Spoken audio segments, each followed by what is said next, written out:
makin pengen aja pakai lama, nyatakan kita cuma bagara.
Sejarah Kerajaan Singosari.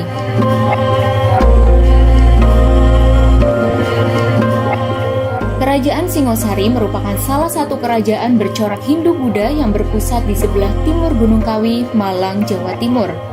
Kerajaan Singosari berdiri selama 70 tahun, yaitu antara tahun 1222 hingga 1292 Masehi. Kerajaan ini dikenal dengan pertarungan politik berdarah antar saudara dalam memperebutkan tahta. Namun, Kerajaan Singosari juga telah menorehkan catatan sejarah kejayaan di bawah Kertanegara, rajanya yang terakhir dan paling sukses. Di bawah kepemimpinannya, wilayah kekuasaan Singosari meliputi Jawa, Madura, Bali, Nusa Tenggara, sebagian Sumatera, dan Semenanjung Malaya, hingga sebagian dari Kalimantan, Sulawesi, dan juga Kepulauan Maluku. Tak hanya wilayah kekuasaan, kerajaan ini menguasai jalur perdagangan dan maritim dari Selat Malaka hingga Kepulauan Maluku.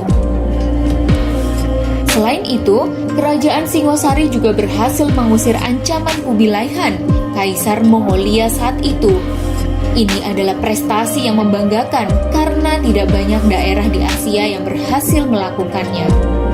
Ada banyak peninggalan Kerajaan Singosari, di antaranya yaitu Candi Kidal, Candi Singosari, Candi Jago, Prasasti Singosari, dan Prasasti Malurung.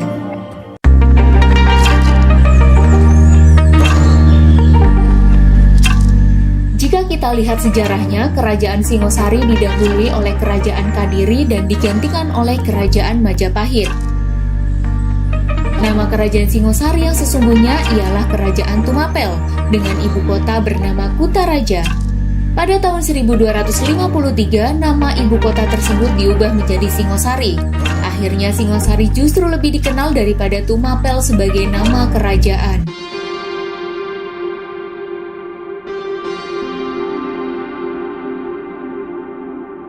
Kitab Pararaton dan Negara Kertagama banyak dijadikan acuan dalam menelusuri tapak tilas Kerajaan Singosari. Ada beberapa perbedaan dalam silsilah penguasa Singosari di antara kedua karya sastra ini. Versi Pararaton yang lebih dikenal menyebutkan Arok sebagai pendiri Singosari. Dalam versi ini, Ken Arok awalnya adalah rakyat biasa yang hidup di Tumapel. Saat itu, Tumapel adalah daerah di bawah kekuasaan Kerajaan Kadiri. Ia bekerja sebagai pengawal Tunggul Ametung, seorang akuwu atau setara camat di Tumapel. Namun, ia akhirnya malah membunuh Tunggul Ametung karena menginginkan istrinya yang terkenal cantik, yaitu Ken Dedes.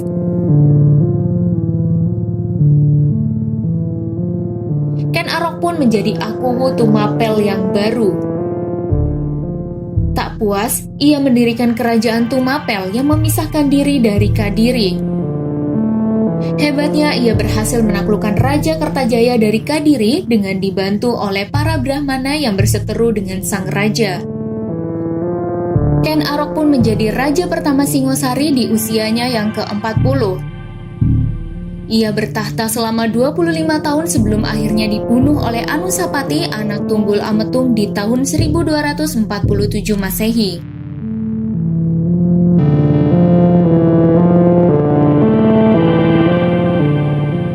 Balas dendam antar saudara ini berlanjut ketika Anusapati dibunuh oleh Tohjaya, anak Ken Arok, setelah bertahta hanya selama 2 tahun. Ternyata Tohjaya hanya dapat menikmati kekuasaan selama beberapa bulan sebelum digulingkan oleh keponakannya Wisnuwardana, anak Anusapati, dan Narasingamurti, cucu Ken Arok. Wisnuwardana bertahta hingga 22 tahun dan digantikan oleh putranya Kertanegara secara damai.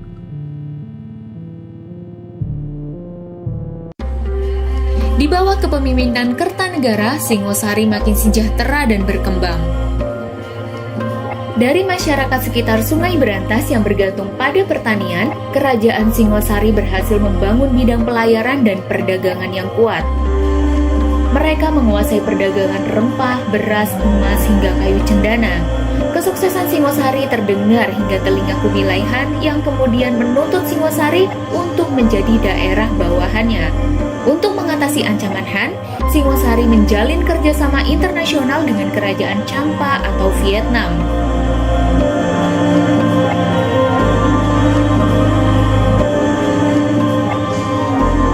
Namun nahas, akibat terlalu banyak mengirim pasukan keluar Jawa, pertahanan dalam negeri jadi melemah.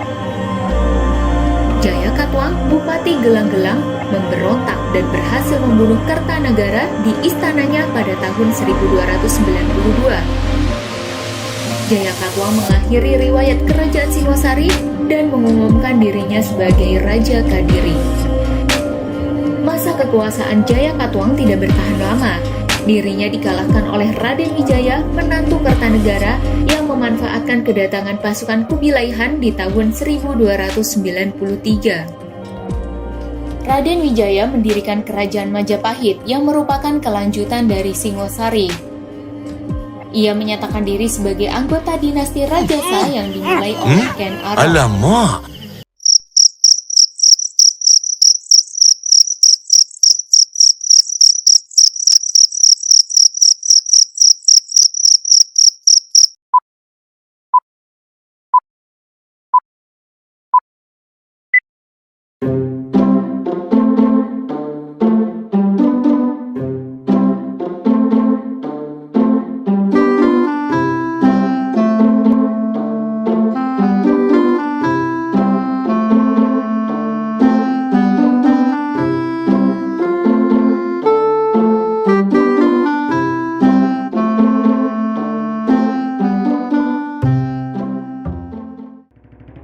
Kesultanan Banten.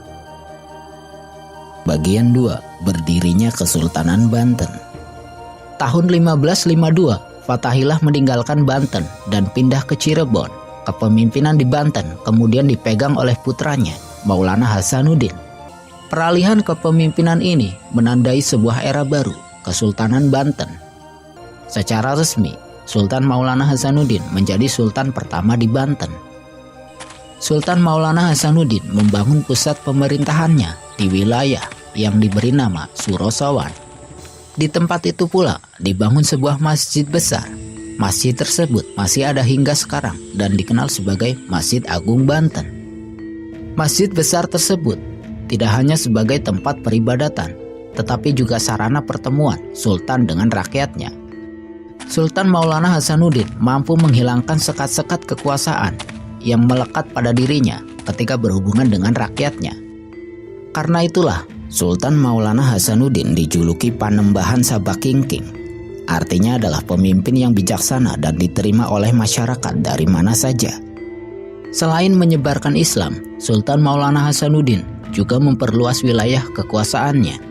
Uniknya, Sultan Maulana Hasanuddin selalu mengutamakan strategi diplomasi dalam penyebaran agama Islam maupun perluasan wilayah. Pada masa kekuasaan Sultan Maulana Hasanuddin inilah, Lampung berhasil dijadikan wilayah Banten tanpa pertumpahan darah. Sedangkan pelabuhan Banten masih terus ramai sebagai pusat perdagangan di pesisir Jawa. Banten ketika itu memiliki lada sebagai komoditas unggulan. Pada tahun 1570, Sultan Maulana Hasanuddin tutup usia. Selama masa kekuasaannya, Sultan Maulana Hasanuddin berhasil membangun pondasi kesultanan yang mandiri, melepaskan diri dari bayang-bayang Pajajaran maupun Demak. Sepeninggal Sultan Maulana Hasanuddin, tahta Banten dilanjutkan oleh Sultan Maulana Yusuf. Di masa kekuasaan Sultan Maulana Yusuf inilah Pajajaran yang berpusat di Pakuan mulai mendapatkan tekanan. Dari era Demak hingga Sultan Maulana Hasanuddin, Pajajaran masih tetap berdiri dan menjadi satu-satunya kerajaan Hindu-Buddha yang tersisa di tanah Jawa. Tahun 1579, pasukan Banten pun berhasil mengepung istana Pajajaran di Pakuan. Pengepungan itu berhasil mengakhiri dinasti Pajajaran yang telah berusia ratusan tahun. Jatuhnya Pajajaran memperkuat kedudukan politik dan ekonomi Banten di bagian barat Jawa. Tahun 1580, setahun setelah menguasai Pajajaran, Sultan Maulana Yusuf wafat. Tahta Banten dilanjutkan oleh Sultan Maulana Muhammad yang ketika itu masih berusia 9 tahun. Karena usianya belum mencukupi, pemerintahan untuk sementara diwakili oleh Mangkubumi dan ulama. Setelah usia mencukupi, Sultan Maulana Muhammad mulai memegang kendali pemerintahan.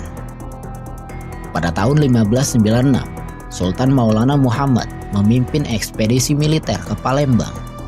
Ekspedisi militer ini sebagai jalan untuk menguasai rute perdagangan laut di pesisir timur Sumatera hingga ke Selat Malaka. Sayangnya, dalam ekspedisi militer itu, Sultan Maulana Muhammad wafat dalam sebuah pertempuran. Sultan Maulana Muhammad kemudian dimakamkan di Kompleks Masjid Agung Banten.